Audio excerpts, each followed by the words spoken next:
안녕하세요. 주님의 마음을 받는 중요한 시간 주마중입니다. 네, 어제는 어떠셨습니까? 또 잘 지내셨죠?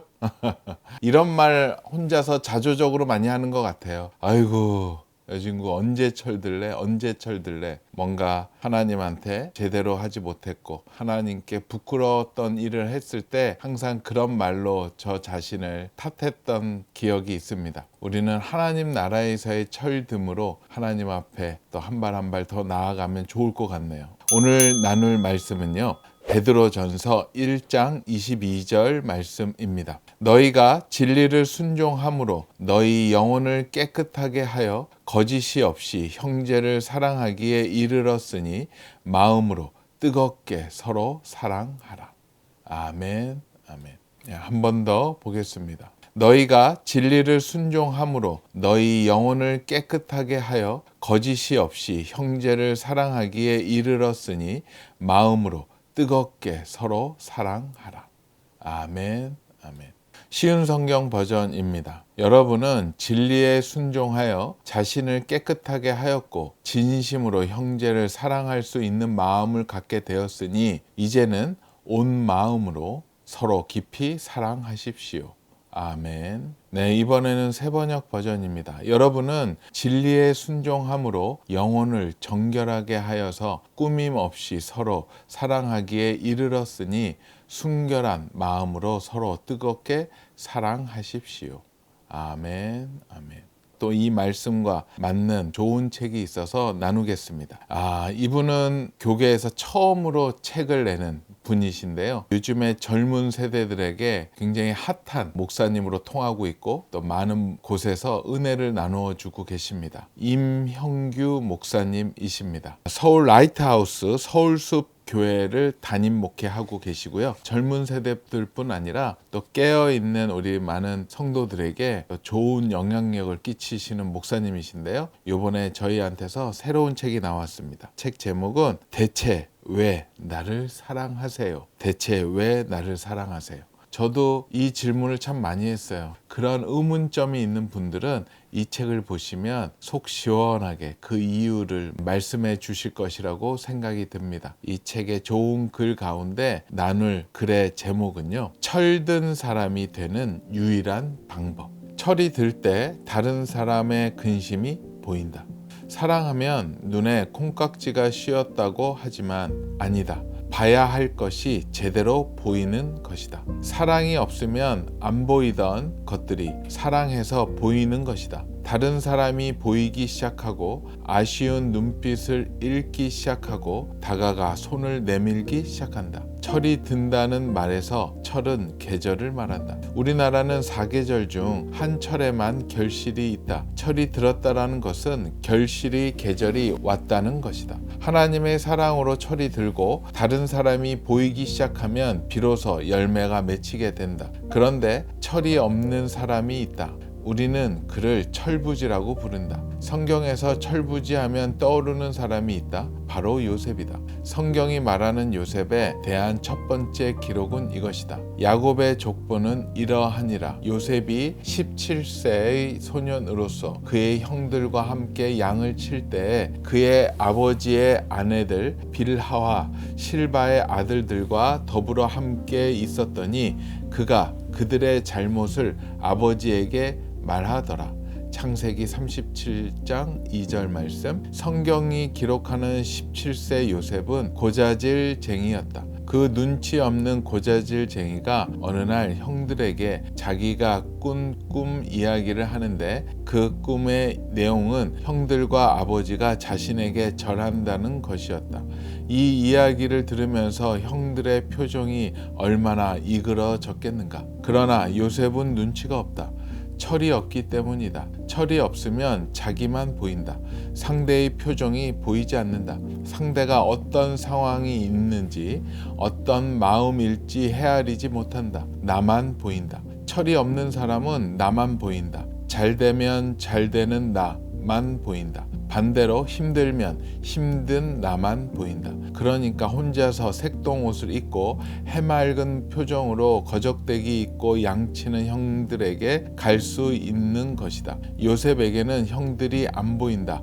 요셉의 눈에는 형들이 보이지 않는다. 그런데 철부지인 요셉은 이후 오랜 고통의 시간을 겪게 된다. 아무리 철부지라 해도 그에게 닥친 고통은 가혹했다. 그는 형들로부터 죽임을 당할 뻔했다. 결국 노예로 팔려간다. 노예로 지나다가 누명을 쓰고 감옥에 들어간다. 고통은 연거푸 온다. 나락 밑에 나락이 있다. 그는 점점 더 최악으로 밀려가는 듯하다. 꿈을 품었지만 눈치 없는 어린 요셉과 강대국이었던 애굽의 총리가 된 요셉 사이에는 말할 수 없는 고통과 절망의 시간이 있다. 그 이야기가 창세기 39장에 걸쳐 나타나 있다. 그런데 여기서 계속 등장하는 문구가 있다. 여호와께서 요셉과 함께 하심으로. 여호와께서 요셉과 함께 하셨다. 여호와께서 요셉과 함께 하심으로 라는 구절이 창세기 39장에만 4번 나온다. 그런데 창세기 39장에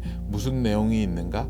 참혹하고 고통스러운 노예의 시간과 감옥의 시간이다. 요셉이 꿈꾸는 고자질쟁이였을 때는 그 구절이 없다. 심지어 총리가 된 다음에도 없다.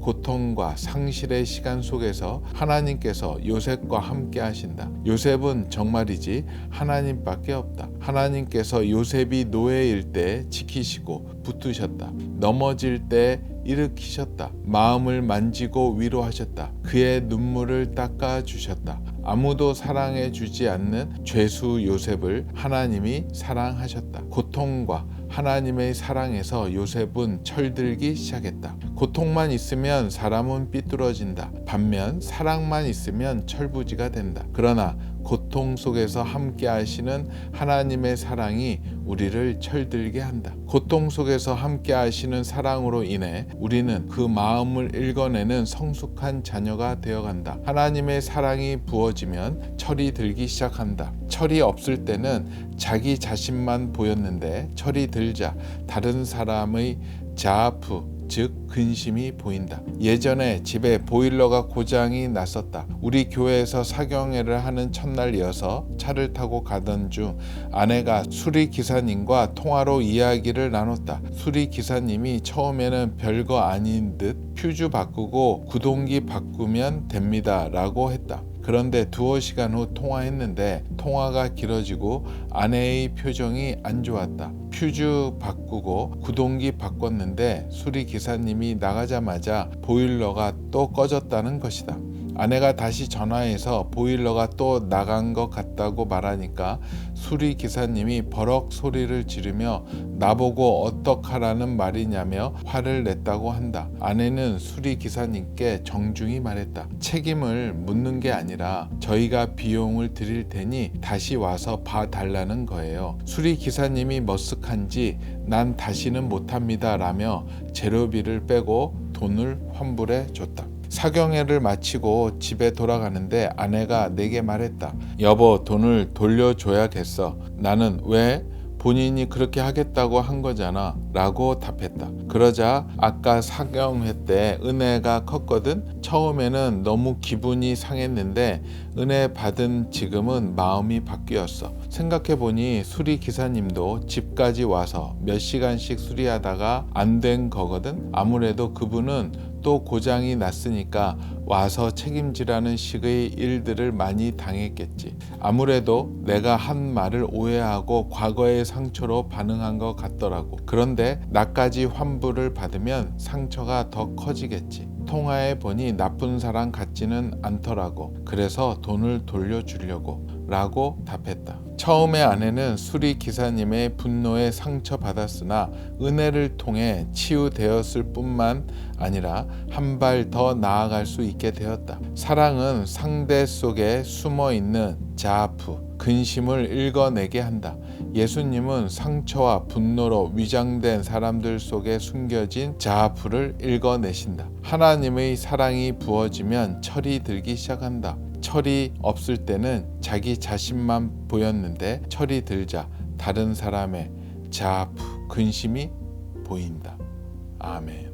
이 본문 가운데 나온 이 말 전적으로 동의합니다. 읽을 때 너무 감동이 되더라고요. 사랑이 없으면 안 보이는 것들이 사랑해서 보이는 것이다. 다른 사람이 보이기 시작하고 아쉬운 눈빛을 읽기 시작하고 다가가 손을 내밀기 시작한다. 요즘에 이 마음을 경험한 것 같습니다. 참 부끄러운 얘기인데 또 나눠야 되지 않을까 생각이 들어요. 저는 요즘에 주마중을 하면서 하나님이 철이 들게 해 주시는 것 같아요. 아직까지 참 철이 못 들었던 저의 모습들이 많이 있었지만 주마중을 하게 되면서 철이 들었던 것 같아요. 남의 아픔이, 다른 사람의 근심이 주마중을 하면서 보이기 시작했었던 것 같습니다. 예전에는 그렇게까지 다른 사람의 어려움, 근심, 걱정이 알지도 못했고 별로 알고 싶어 하지도 않았었던 저의 성향이 있었죠. 하지만 주마중을 통해서 하나님이 그것을 알게 하시고 보게 하시고 느끼게 하셔서 점점 더 철이 들어가게 되고 더 성숙해지는 것 같더라고요. 오늘 이 말씀을 묵상을 하면서 잠잠히 생각해 봤어요.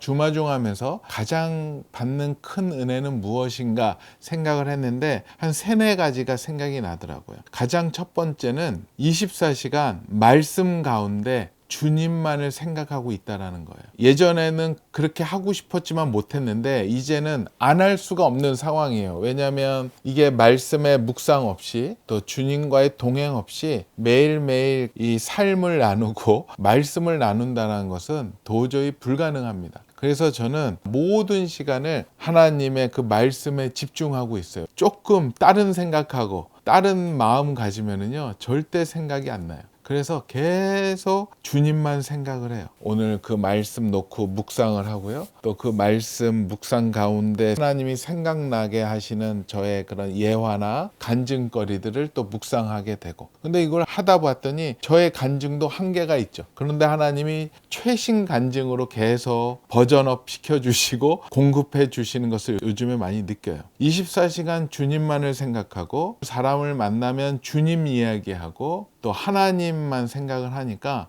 이것이 성령 충만이구나 라는 것을 하나님이 깨닫게 해 주시는 것 같아요. 그리고 또 한 가지는 이렇게 말씀을 묵상하고 말씀 가운데 있으니까요 점점 지혜로워지는 것 같아요.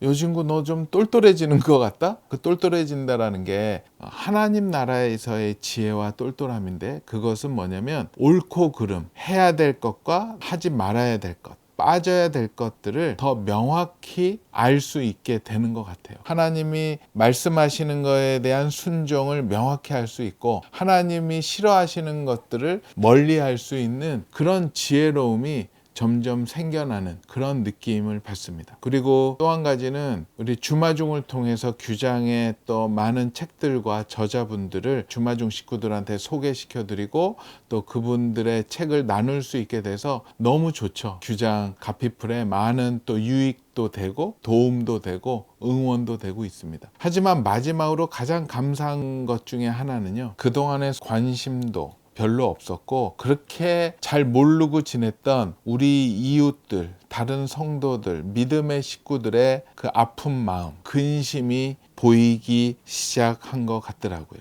주마중을 위해서 계속 기도하고 집중하니까는요. 주마중의 식구들의 글들이 눈에 들어오기 시작을 했었습니다. 저희 그 댓글에 이렇게 남겨주시는 글들 있잖아요. 꼭 기도합니다. 그리고 또 저희 중보팀한테도 꼭 부탁드렸고 저희 댓글들 바로바로 기도할 수 있게끔 중보할 수 있게끔 부탁을 드렸고요. 저는 무조건 합니다. 그래서 그 한 줄 한 줄을 읽어보면서 그분을 위해서 중보할 때 주님이 어느 순간서부터 저의 마음에 사랑의 기름 부으심을 이렇게 부어주시는 것 같더라고요. 보면서 마음이 울컥할 때 있고 눈물이 날 때 있고 화면에다가 이렇게 손을 대면서 주님 도와주세요. 이렇게 기도합니다. 그러면서 또 그렇게 아프고 힘든 분들에 대한 마음이 생기고 얼마 전에 나눴던 우리 세움의 그 어린 친구들을 위한 나눔도 그때 나눌 때 울컥해서 눈물이 났던 것도 하나님의 그 기름 부으심 특히 사랑의 기름 부으심이 저 마음 안에 부어짐에 따라서 그것을 통해서 나누어졌을 때 놀랍게 하나님이 역사하신 것을 보기도 했었습니다. 오늘 그래서 봤더니 남의 그런 사정이 보이게 될 때 철이 든다라고 얘기하셨는데, 그걸 보면서 많이 위로를 받았어요.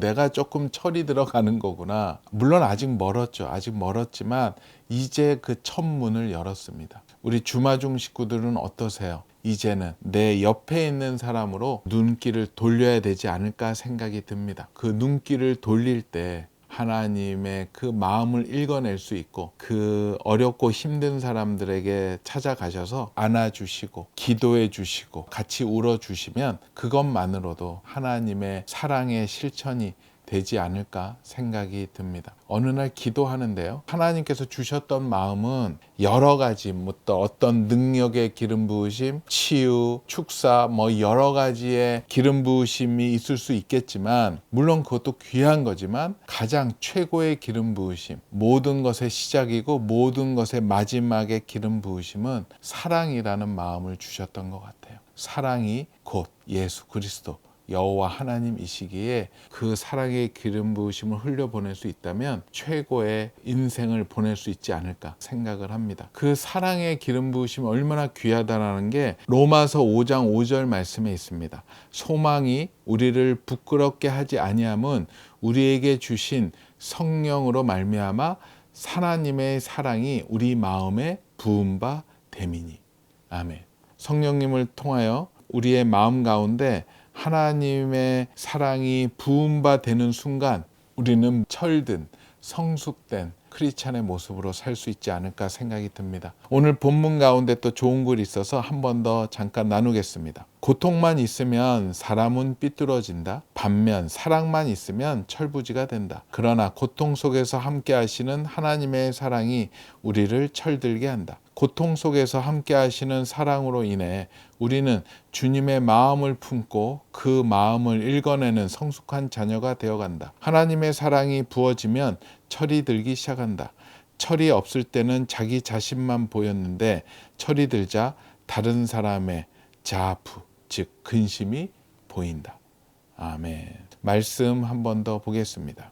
너희가 진리를 순종함으로 너희 영혼을 깨끗하게 하여 거짓이 없이 형제를 사랑하기에 이르렀으니 마음으로 뜨겁게 서로 사랑하라. 아멘.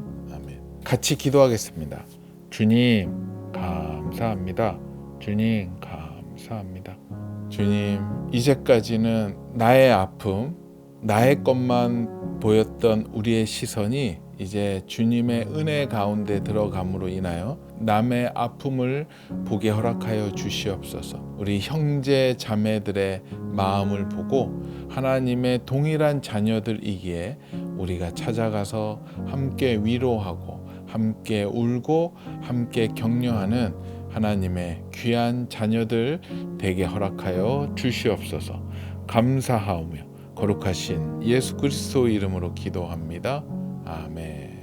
여러분들 오늘도 하나님께 받은 사랑을 주변에 흘려보내는 귀한 우리 철든 주마중 식구들 되었으면 좋겠습니다. 오늘도 블레싱.